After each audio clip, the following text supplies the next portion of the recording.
Hey, rolling out. This is Crystal Jordan. And of course, it's Monday night. So you guys know it's reality check night. We've got more from Ready to Love about to chime in. Actually, I think Edwin is chiming in now, but I wanted to, first of all, I heard that we were supposed to get our superpowers today. So I am here in my, want you guys to see my shirt, Black and Phenomenal Tea. Black and Phenomenal Tea, just to remind everybody that your superpowers are already there. They're the melanin in your skin and the rich history that we were all born with. So if you want to get your Black and Phenomenal t-shirt, make sure that you go to a good friend of mine, Charlie Seabury, created these shirts in this line to just remind us of the fact that we are all phenomenal. We are phenomenal men. We are phenomenal women. We are kings and queens, and you can get your fit at www.mypinpointprints.com. Again, that's www.mypinpointprints.com. All right. With that being said, we want to take our Black and phenomenal selves and talk about all things Black love related. So I'm going to bring my first guest in for tonight. We're going to go ahead and bring Edwin in. And hello, Edwin. How you doing? I'm good. How are you? I'm doing well. Welcome to Reality Check. I appreciate you for having me. Well, I appreciate you for accepting. We had a lot of females that were excited that you were going to be joining us. You're obviously a favorite on the show. It seems that way, and I'm kind of shocked to hear that. Are you shocked to hear that? Really? Yeah, because after watching myself after the last few episodes, I haven't really seen the one from this past Friday, but I've seen some of the ones and because they have a certain narrative associated with each person that's on there, I kind of look boring a little bit. So you don't really get a chance to see my fun side or, see my personality outside of, having like real in-depth conversations or, but it is what it is. So. Well, you know what, Edwin, we are ready for you to share your fun side with us. So you can do that. You can do that tonight. We can right that wrong, but with this, I think I hear a little bit of feedback on your end. Can you hear that? I do hear it. I have you actually connected to my phone because I tried to set it up through my laptop and it seemed like it wasn't going through properly. So I don't know if there's something that I can do to readjust it maybe. Do you have headphones? I do, but they're actually in my SUV and I don't have them on me right now. Okay. Let me see if I can try to figure out something else for you maybe. Okay. I think it's just the feedback from the sound, but let's see here. We can make it work. What could I do? Yeah, I would have to step away and run back outside to go grab the one that I do have. You can, if it's not going to take long, you can step away. I'd rather the sound be good because people, really been looking forward to hearing you. Yeah. Than us to do the full interview and the sound be bad. So right. We are fine with hanging out while you step away. All right. Well, give me a quick second, okay? Okay. Right.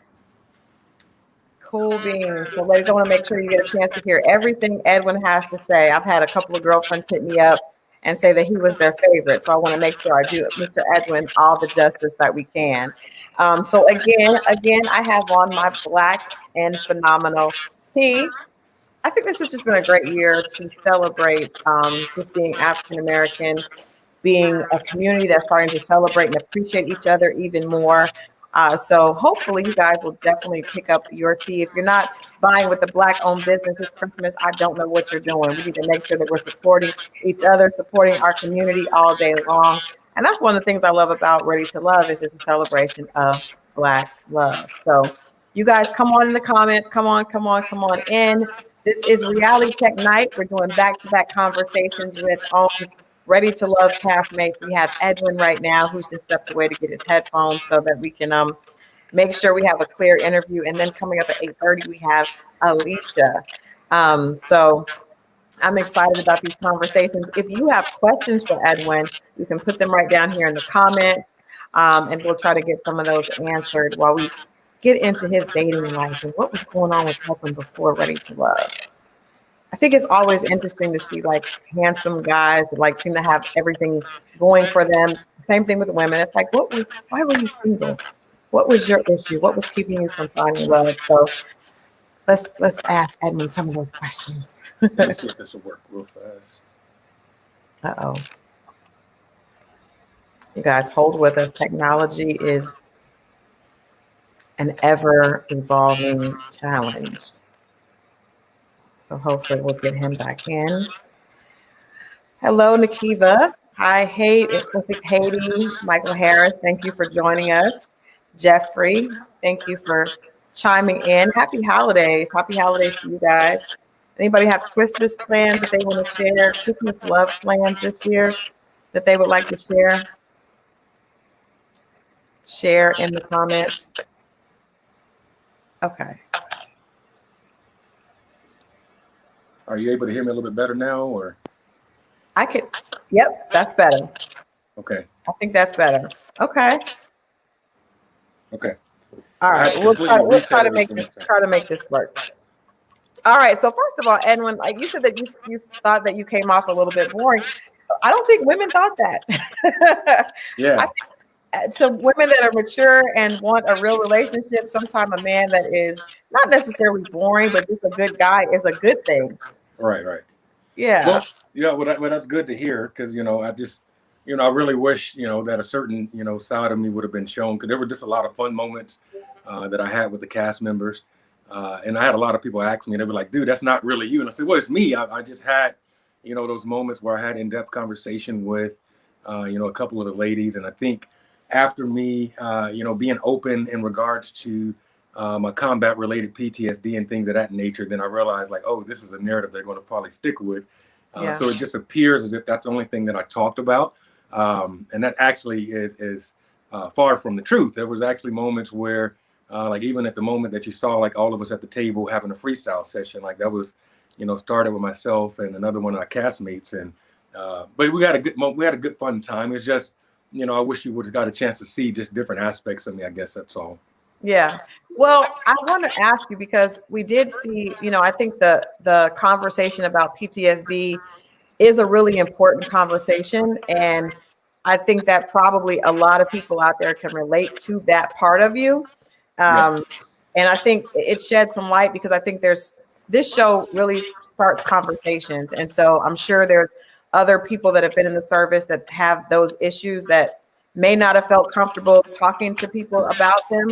So this could be, a catalyst for that. But I wanted to ask you, you're obviously a good looking guy. You have a, great career. You segued really well into, cooking and being a chef, from having a military career. What was going on in Edwin's dating life that resulted in him ending up on Ready to Love? Honestly, I just was at a place where I think I was just open to the opportunity. I never in a million years would have thought about being on a reality show.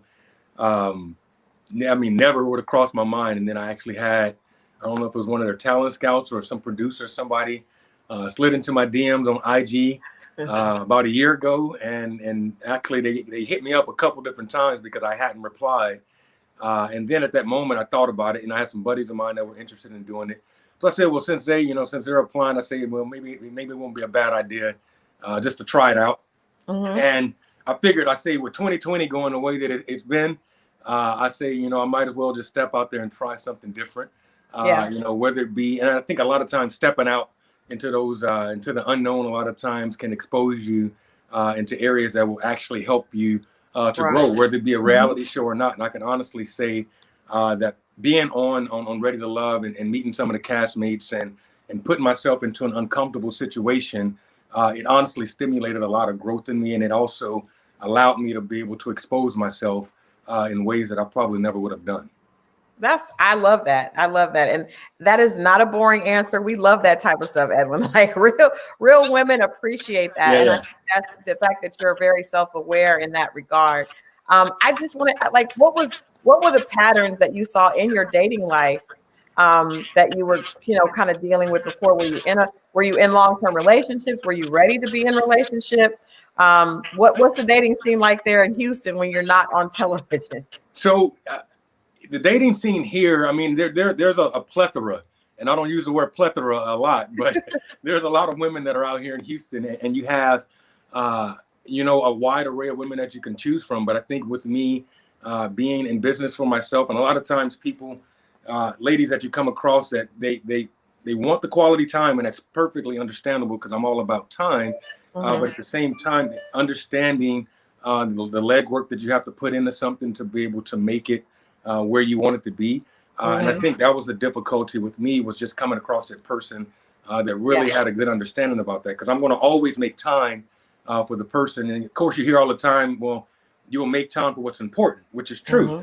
But I have a very unorthodox schedule. Like right now, this is a busy season for a chef. And so we're constantly, it's kind of like the ant or the squirrel or whatever that's putting away for the winter, because there's going to be a dry season that comes. Sometimes you got to put in that hustle to be able to be able to put in your storehouse, because that there's going to be that moment where you may not have as much business. And so I think that's kind of how I fell into that category of, I would meet somebody that said they understood, and a lot of times it may not have always been that case. And same thing applied when I was in law enforcement. I was in a relationship, and I think the last long-term relationship I was in was probably over 3 years ago. But being in law enforcement, it really takes, not saying that the woman has to just truly accept your schedule, but when you're in law enforcement, if you're supposed to get off at 10 o'clock at night, but at 9:50 you get into a high-speed chase, you're probably not getting off of work until 3 or 4 o'clock in the morning, because you got to do reports and everything along that comes with that. So I think it was just the difficulty, but also with me is finding that proper balance to know when to step away from, the business side of things and the work side, to be able to show that woman that she's important. Right. So you talked a little bit about your law enforcement background. And I think this year we have been, over the last few years, and really always with our community, but even more so because of what we've seen with the killings of innocent African-American men and women. So that conversation I thought was very relevant. I think everyone is, has been more aware and open to have that type of dialogue. Right. Were you surprised at the response to that conversation from some of the ladies that weren't really comfortable with that on the show? I could say that I honestly was. I mean, it took me aback a little bit in regards to, when Shay, kind of responded the way that she did. But then, her and I had an opportunity to have a talk that they didn't show, to where I got a better understanding. But at the same time, I also personally felt like, topics like that are so vitally important. And if I'm considering, somebody being a part of my life long term, and vice versa, not saying that we have to have those serious conversations all the time, but it would have been good to be able to kind of get feedback. And especially since the question wasn't necessarily generated by me, or the topic wasn't generated by me. Rashid is the one that asked me the question. So it did throw me off a little bit. I honestly, at that particular time, was the only one that really noticed it, because I did have a genuine interest in Shay that a lot of times you didn't get opportunity to see on screen. But that threw me off a little bit. And so when I saw it, I was just like, Yeah. What's your, I don't want to ask you to be too deep, because I want us to have a fun conversation so we can see that other side of you. But I do have to ask you, because we are struggling with this. And just, what is your take on police reform and how we should handle, because we know that the police are very needed and very important for community, period. But we also realize that there is a huge disconnect between police and our communities in a lot of different areas. And it's just heartbreaking. And I think our entire community went through a kind of like a state of, I don't know if it's depression, or just, we had a hard time dealing with the images that we all saw. So from someone that was in law enforcement, where do you think we should go from here? The biggest thing, because I'm all for blue lives and I'm all for black lives at the same time, because I played both, and I'm a black man every single day of my life. But I think, moving forward, I always like to try to put, without even focusing on the bad, apples that are in law enforcement, I try to make sure that we focus on our community as much as possible. And so a lot of times we can continually to point the finger at the law enforcement side of things, but I also feel like we need to take ownership in our own community, and making sure that our young men and women are just, they equipped with the necessary tools for life. We may not necessarily be able to completely change everything that happens in law enforcement. It's an unfortunate situation, because when I think about when I was in it, it's always existed the same way that I said on the show. In fact, that we're just seeing it more. But right now, moving forward, it's just being proactive as much as possible. And at the same time, also doing things that we can do to make sure our young men and our young women just know how to handle certain situations, because sometimes we can put ourselves in situations that will provoke, because if you're dealing with a bad officer and just one, smart comment or, I ain't got to listen to you type situation arises, it could end up in a different situation. Not always, because sometimes in compliance, we see that in compliance, sometimes we can still take the bad end of the stick.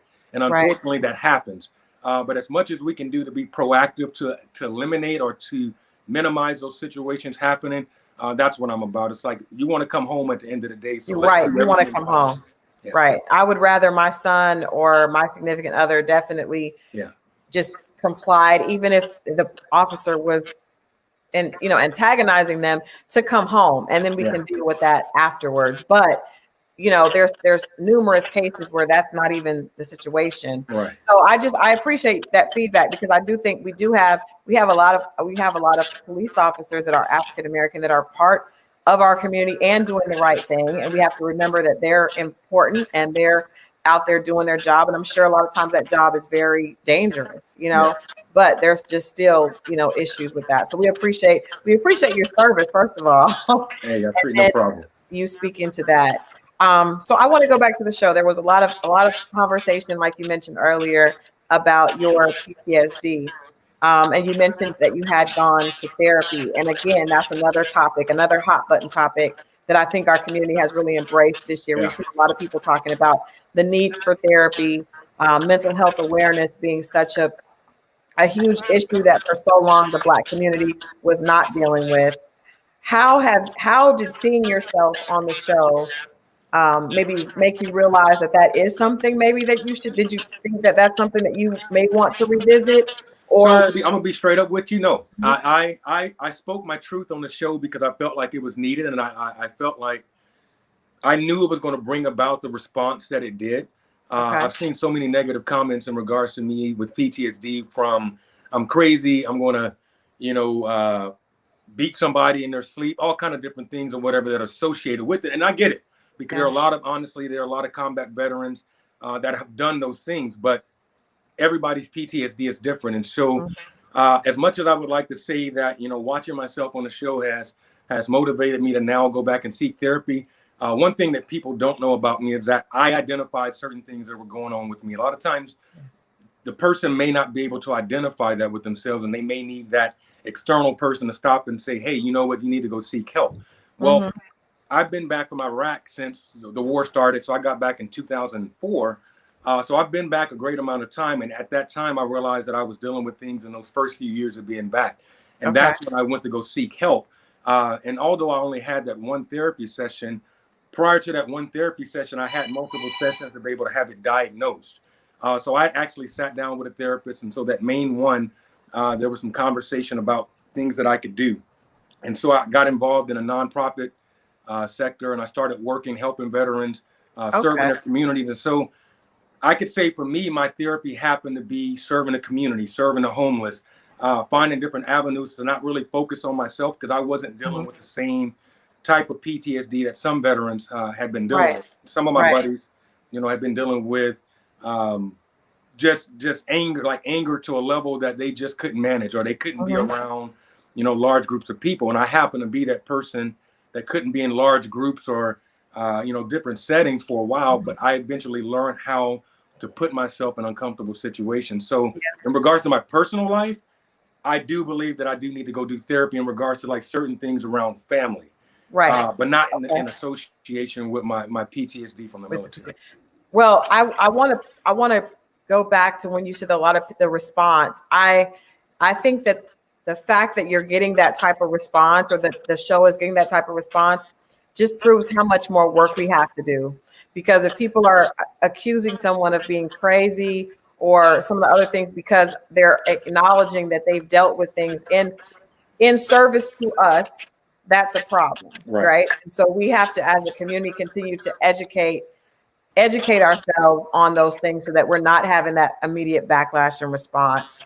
But I appreciate that. And I do think that therapy comes different ways for different people. And so we didn't get a chance to hear that part from you. So back to the show, you have interesting connections. The last show, where you and Joy talked. I love the conversation, the part that we saw of that conversation where you talked about what you would need from a partner that you may be afraid to ask for.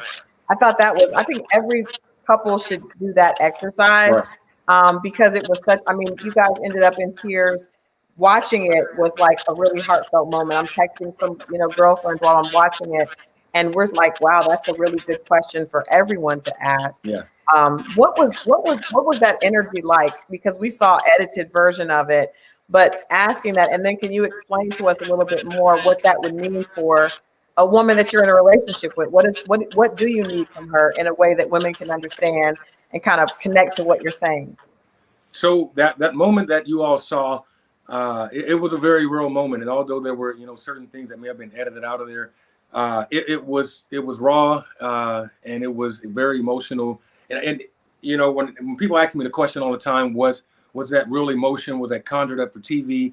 And I could honestly say, like, dealing with Joy from start to finish, there was a connection that immediately started from the moment that we first met, the day of the mixer, and it proceeded throughout the time that we were there.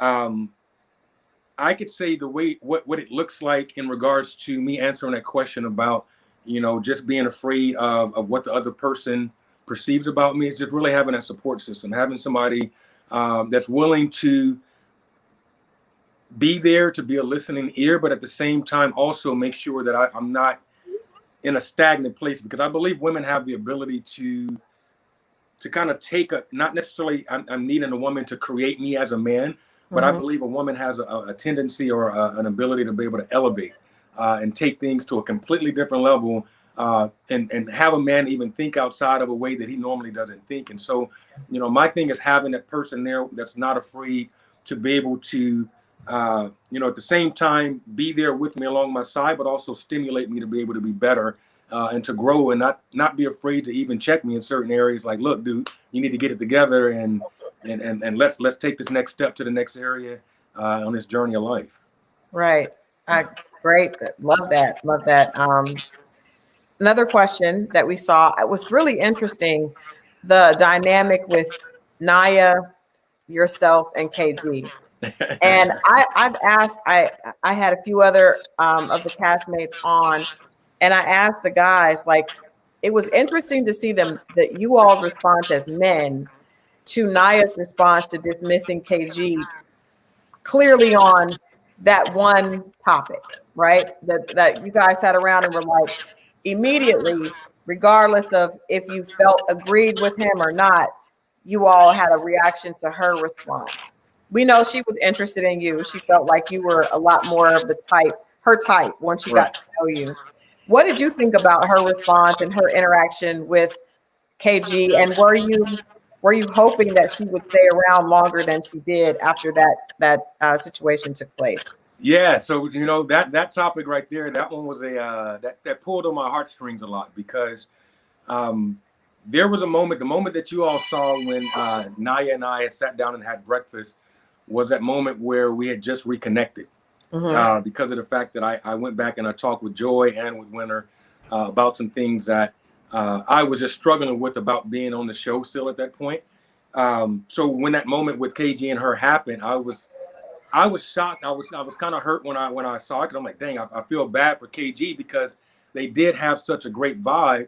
But Hmm. the thing is, Naya and I had one as well. Like, the moment that KG met Naya, I met Naya as well, and I experienced the same energy that he felt. So I was connected to her as well. You just didn't see it. Okay. Uh, when she left, I was actually hurt by it. I was, because I felt like we had started reconnecting. There were some fun moments that we just had with one another, that I just it's almost as if it was like, man, I really do dig this chick, and I want to have that opportunity to continue getting to know her. So once she left, it really threw me off a little bit, and I wasn't, honestly, the way that it happened. I can honestly say it was not supposed to happen that way, because we had voted for somebody else not to be on the show. Okay. And unfortunately, the way that it went, I think it just, we could kind of tell that they were, pushing for her to be able to leave off. So it was certain questions asked of us, and they got those answers from us in regards to, does anybody have a romantic type vibe with her? And because at that point in time, everybody kind of had that respect for KG, and it was like, she's just on the friend side. That's how she ended up getting voted off. So it did bother me quite a bit, because she's a great person, despite what we saw in that moment of how she exited. We talked about it, we laughed about it.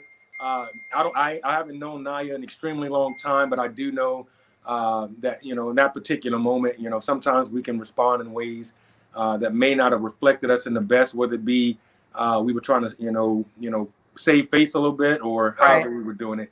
And that moment just wasn't the best reflection of her, but she's good people all day long. So okay, I respect that. What did you think of her of her answer, of the conversation piece of should do you think there's anything wrong with a woman expecting a man to carry the financial load in a relationship?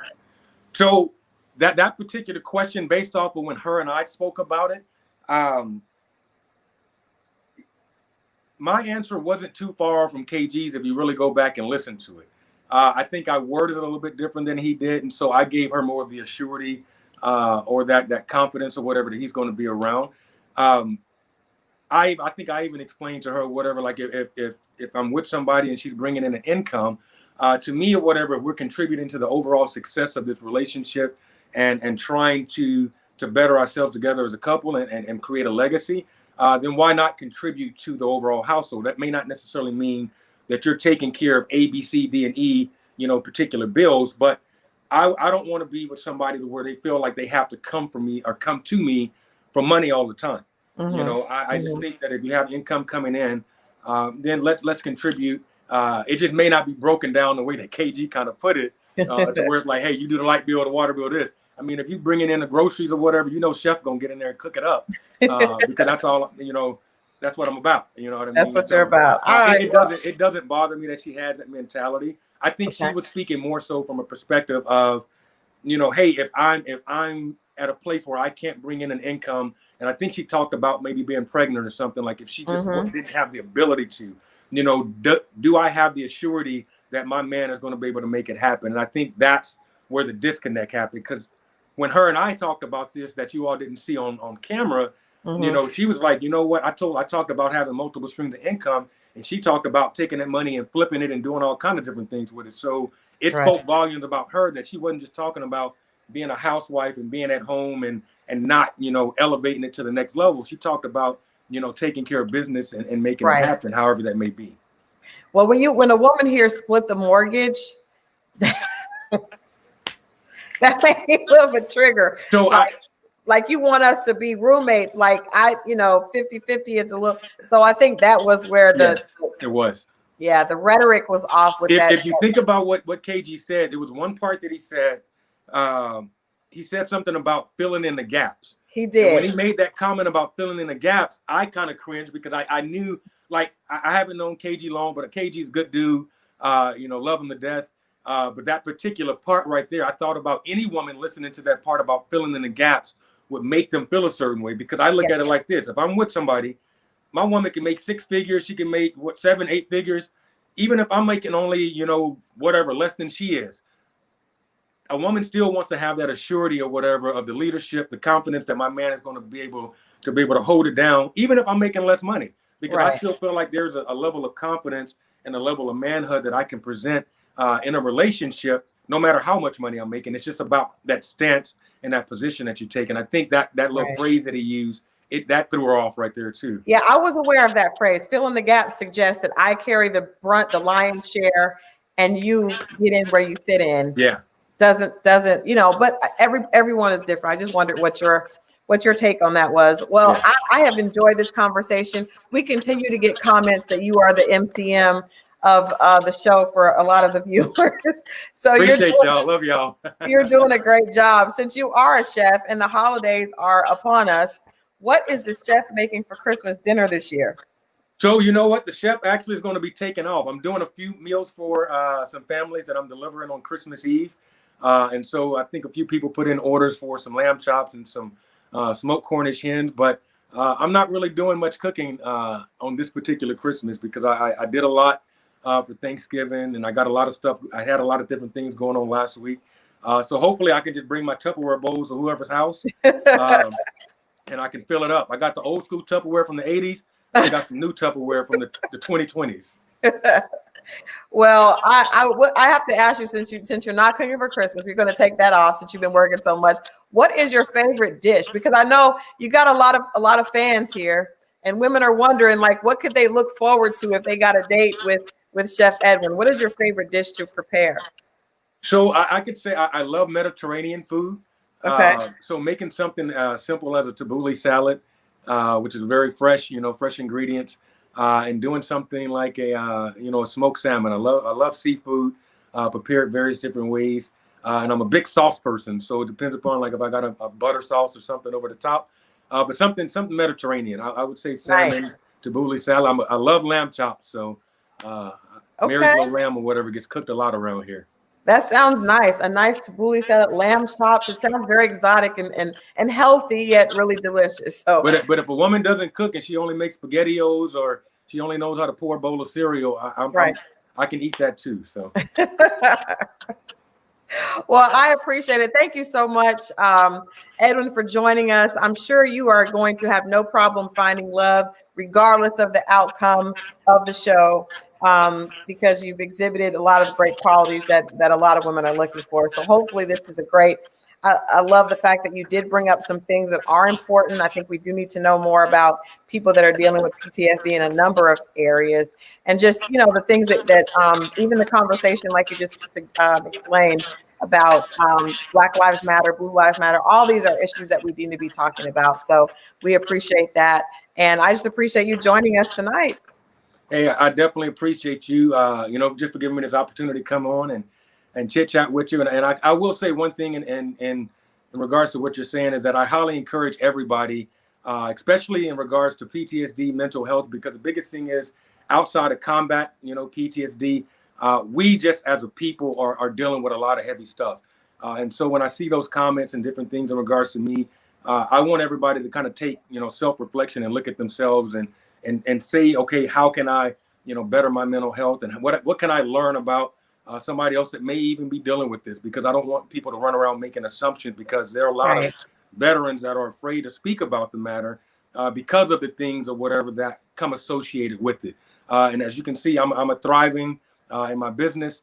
I have my ups and downs like anybody at any given point in time. And I just come to a point where I've been real about who I am, and I'm not afraid to be able to share who that person is and what I'm doing to be able to better that person. I love it. I love it. Well, again, thank you. I want to wish you a very happy holidays. Take some time off since you've been working so hard. I'm sure after the top of the year, people are going to be hitting you up again because Ready to Love is in full. We got more show to. Oh yeah. We'll definitely be tuning in after the new year when we see how this whole thing plays out. All right. Well, I appreciate you. Love y'all. Thank you. Thank you, Edwin. Happy holidays. Bye-bye. Bye-bye.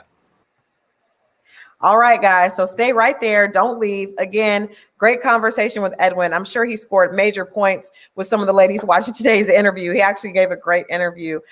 Very likable, very mature brother, great perspective. So we're getting ready to flip the script. We're going to talk to the ladies this time. We have Alicia that's getting ready to join us right here. 8:30. We're running a few minutes behind, but you stay right there. Rollingout.com.